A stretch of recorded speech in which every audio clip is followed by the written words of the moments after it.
The terrorist group would always come with motorbikes and heavy machine guns, shooting and firing sporadically. Each strike was more brutal than the last. Homes were burned, livestock stolen, men slaughtered, women violated, children abducted.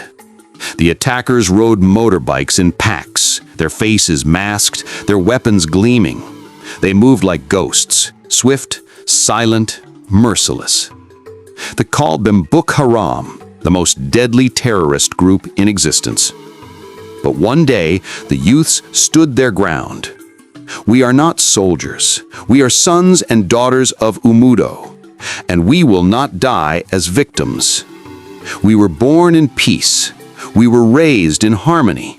But now we live in fear. Our elders are imprisoned, our children are hunted, our homes are ashes, and our king drinks wine while we bleed. We cannot wait for salvation. We must become it.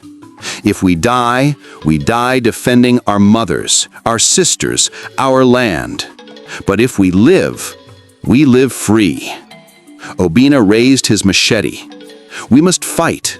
Enough is enough. Let the storm begin. Sit down and watch this amazing story, how African greedy leaders always sponsor terrorism and genocide for their own personal interest and gain. The village of Umudo was a place carved from the heart of the earth, nestled between the emerald hills of the West African interior and the winding rivers that whispered ancient secrets. It was a land of rhythm and ritual, of laughter and lore.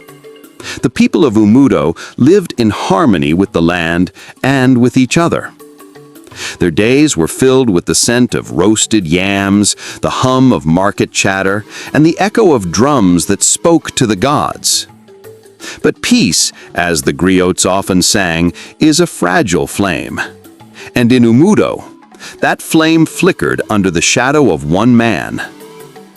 His name was King Hassan. He ruled from a palace that loomed over the village like a fortress of arrogance. Built with imported marble and guarded by men in black uniforms, the palace was a world apart from the mud huts and thatched roofs of the villagers. Hassan was not a king of the people. He was a tyrant cloaked in royal robes. His decrees were harsh, his punishments cruel, and his heart, if he had one, was buried beneath layers of greed and pride. He taxed the villagers mercilessly, demanding tributes of grain, livestock, and coin. He outlawed gatherings without permission, silenced dissent with imprisonment, and turned the village council into a puppet show. The people feared him. They paid their dues in silence, buried their dead without complaint, and prayed that the gods would send deliverance. King Hassan had 3 children, 2 daughters, who were rarely seen, and a son named Ahmed. Ahmed was the crown prince, the heir to the throne, and the apple of his father's eye. From a young age, Hassan made it clear that Ahmed would be different. He would not grow up among the villagers. He would not learn their ways or share their burdens. Instead, he was sent abroad, to Europe, to study, to grow, to become the kind of man Hassan believed could rule not just Umudo, but the world.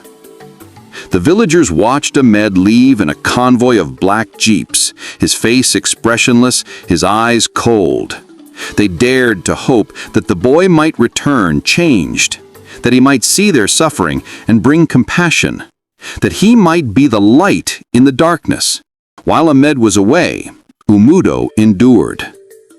They whispered stories of Ahmed's education, how he was studying law or politics or economics.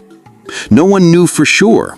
The palace was silent on the matter, but the villagers imagined a future where Ahmed would return with wisdom and empathy, that he would undo his father's cruelty and restore Umudo's dignity.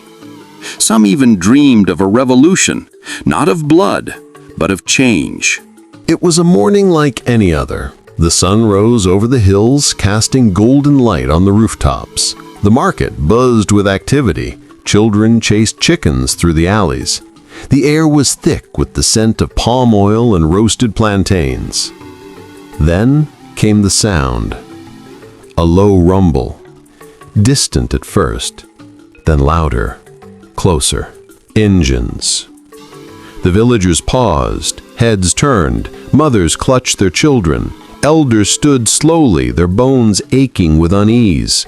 A convoy of motorbikes and jeeps thundered into the village, kicking up clouds of dust and fear. The vehicles were black, sleek, foreign. The riders wore masks, their eyes hidden, their movements sharp. At the center of it all was Ahmed, now a man, tall, broad-shouldered, dressed in tailored clothes and flanked by strangers with hard eyes and silent mouths. He did not greet the villagers. He did not thank the gods for safe passage. He did not smile. He went straight to the palace, and the gates slammed shut behind him. The villagers watched in silence. Something was wrong. The convoy vanished behind the palace gates, leaving behind a trail of dust and dread. Ahmed had returned, but he was not the boy they remembered. The elders gathered that evening beneath the Iroko tree, their faces etched with concern. Chief Namdi, the oldest among them, leaned on his staff and spoke in a voice that trembled with age, but burned with clarity. The prince has returned, but something rides with him. I saw it in his eyes. I felt it in the air. This is not the homecoming of a son. It is the arrival of a storm. The others nodded. They had seen the strangers, men with no names, no greetings, no warmth. Their presence was not ceremonial. It was tactical. And their silence was louder than any war cry. And then, the first scream. It came just before dawn. A small farm on the outskirts of Umudo was set ablaze.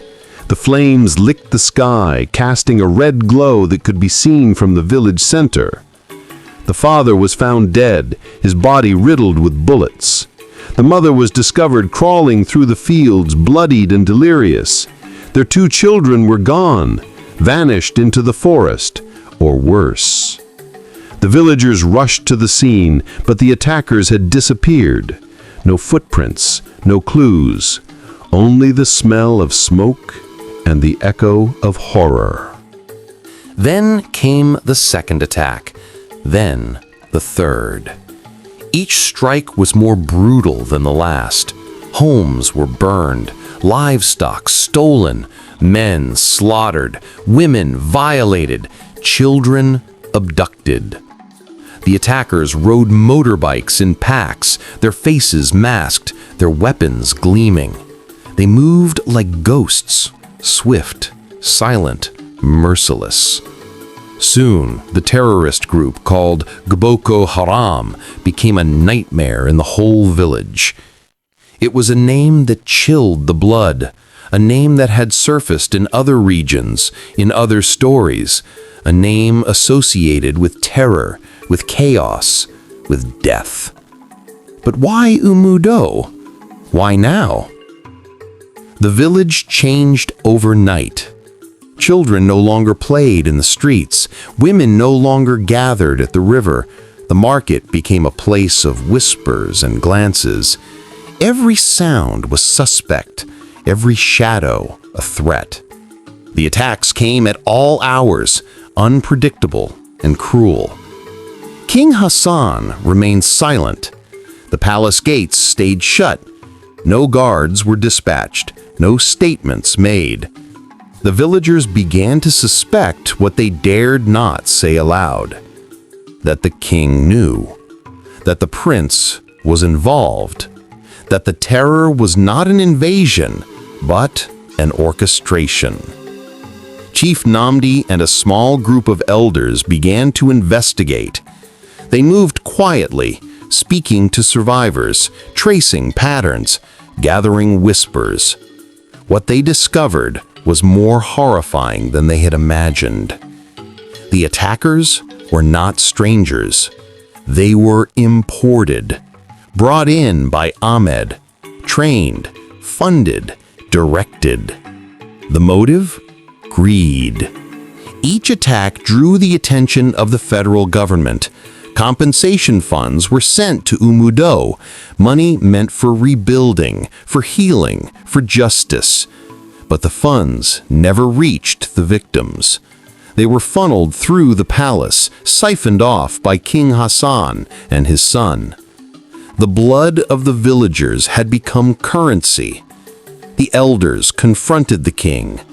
They entered the palace with trembling hands and burning hearts. They laid out their findings. They begged him to stop.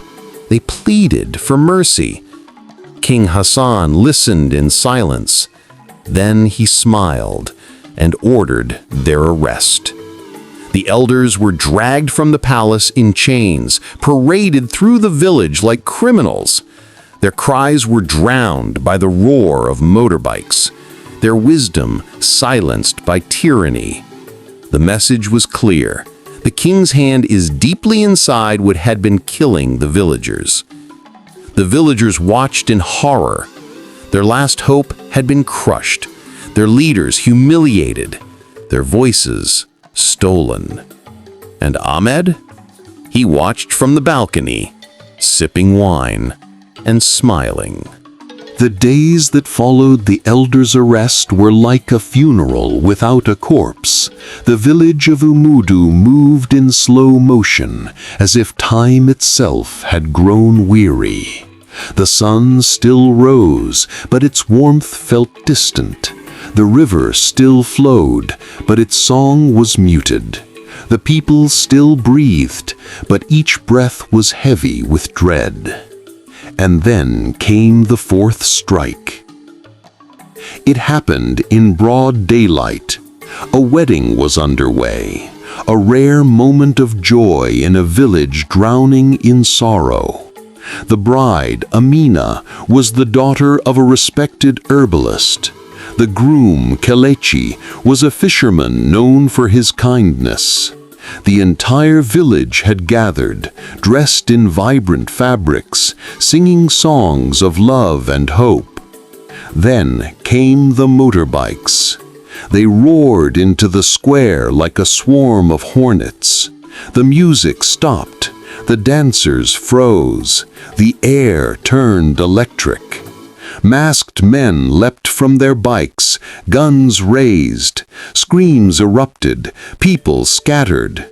The bride was dragged from the altar, the groom was shot in the chest, children were trampled, elders were beaten. The attackers moved with precision, as if following a script. And then, as quickly as they had come, they vanished. The square was left in ruins. Blood stained the earth. The wedding canopy lay in tatters. Amina was gone. Kelechi was dead. And the villagers were broken. In the days that followed, the wind carried whispers. The villagers began to connect the dots. The timing of the attacks, the arrival of Ahmed, the sudden influx of strangers, the federal compensation that never reached them, the palace renovations, the imported wines, the new vehicles, it all pointed to one truth. Ahmed was behind it all. But truth in Umudo was dangerous. Those who spoke too loudly were visited at night. Their homes were ransacked, their families threatened. Some disappeared. Others were found in the river, their mouths stuffed with cassava leaves, a warning. And then came the decision to fight back. One evening, as the sun dipped below the hills, a group of youths gathered beneath the baobab tree. They came in silence, their faces grim, their eyes burning with questions. Among them was Obina, a young hunter with a scar across his cheek and a fire in his heart. He stood before the group and spoke. "We were born in peace, we were raised in harmony, but now we live in fear. Our elders are imprisoned, our children are hunted, our homes are ashes, and our king drinks wine while we bleed." The others nodded. "We cannot wait for salvation. We must become it. If we die defending our mothers, our sisters, our land. But if we live free." A murmur of agreement rippled through the crowd. Obina raised his machete. "Let the storm begin."